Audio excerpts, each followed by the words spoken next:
Keributan terjadi saat para mahasiswa terduga pelaku pelecehan keluar dihadirkan.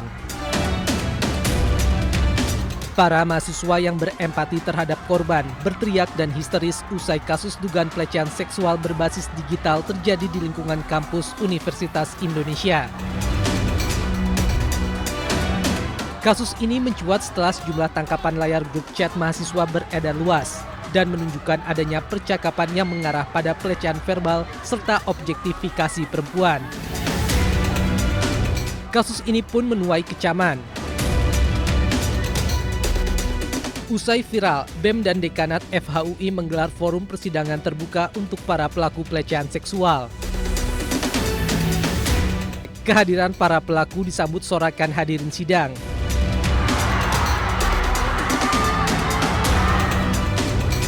Mereka menuntut ke-16 pelaku pelecehan dikeluarkan dari kampus.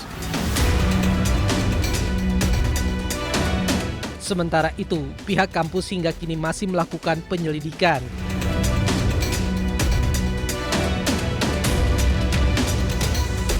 Kita di Rektorat akan memonitor bagaimana penanganan di fakultas. Sama-sama kita monitor ya. Kita lawan kekerasan seksual. Ya, cukup ya. Jika terbukti bersalah, para pelaku akan dikeluarkan dari kampus dan membuka peluang untuk melanjutkan kasus ke polisi. Dari Depok, Jawa Barat, Iyung Rizky, iNews melaporkan.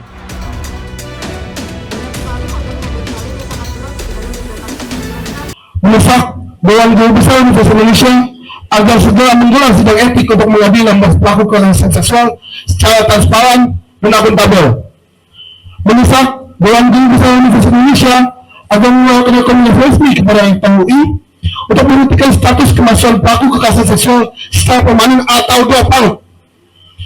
Menuntut FHUI agar segera mengeluarkan SK pemberhentian terhadap 16 pelaku kekerasan seksual sebagai pembantu dan peraturan rektor nomor 5 tahun 2024. 4. Mendesak FHUI agar segera mengusut tuntas seluruh kasus kekerasan seksual di Universitas Indonesia yang hingga kini pelakunya masih menghirup udara bebas di kampus kita.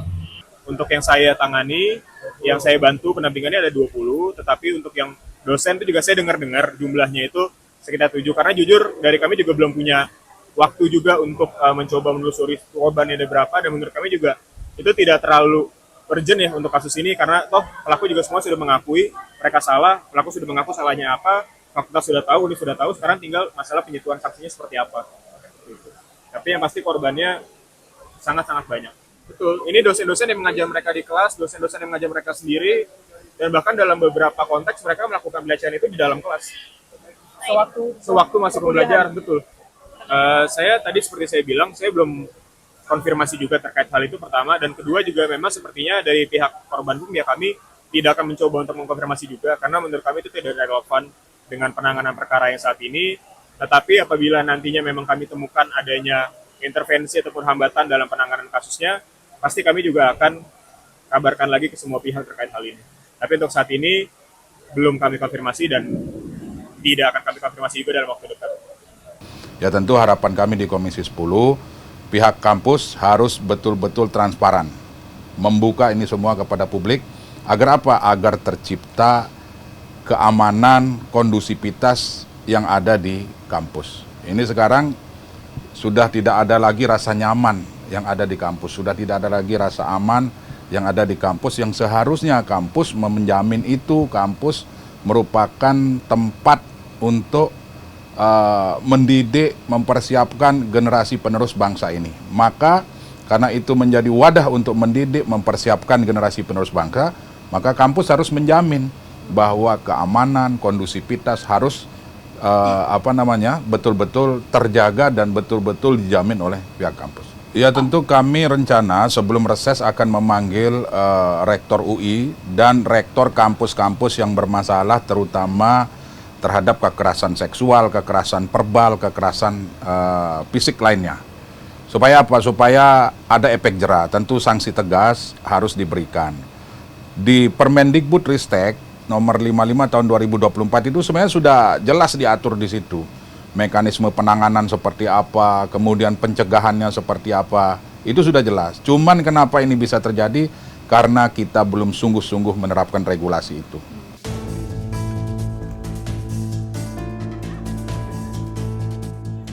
Polisi menetapkan guru berinisial IP sebagai tersangka dalam kasus tewasnya seorang murid SMP saat ujian praktik sains sekolah di Kabupaten Siak, Riau.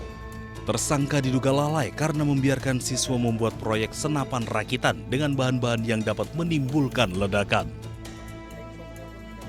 Polisi juga memeriksa 16 saksi dan menyita barang bukti unit printer 3 dimensi, laptop, serta pecahan material senapan rakitan dan bahan yang diduga jadi pemicu ledakan. Akibat perbuatannya, tersangka terancam 5 tahun penjara. Jadi kami dari Polres Siak telah melakukan upaya-upaya penyelidikan di mana dari data-data awal, keterangan-keterangan yang ada, kami meyakini adanya sebuah tindak pidana yang terjadi yang menyebabkan meninggalnya seorang siswa SMP. Sebagai petunjuk dari kejadian yang ada, maka kami telah menetapkan satu orang tersangka untuk dapat mempertanggungjawabkan pidana atas kejadian tersebut, yaitu dengan inisial saudari IP yang notabene adalah guru yang bertanggung jawab pada saat pelaksanaan kegiatan ujian praktek pada hari tersebut.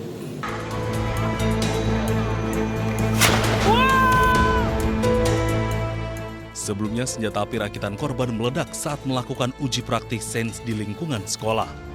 Akibat ledakan, korban langsung terpental dan tak sadarkan diri.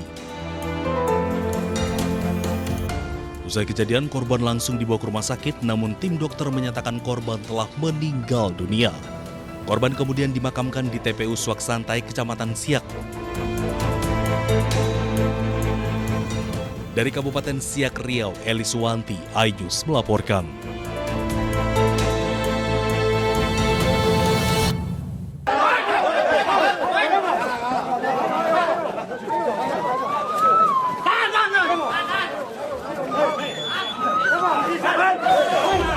Eksekusi rumah berlantai di kawasan Jalan Rungkut Asri Barat, Surabaya, Jawa Timur berakhir ricuh.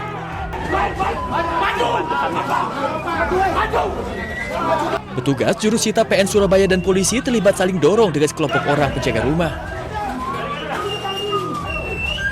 Eksekusi pengosongan ini mengacu pada Grocer Risalah Lelang tertanggal 24 Juli 2024 yang dimenangkan pemohon eksekusi Dev Pangestu Kasendalim.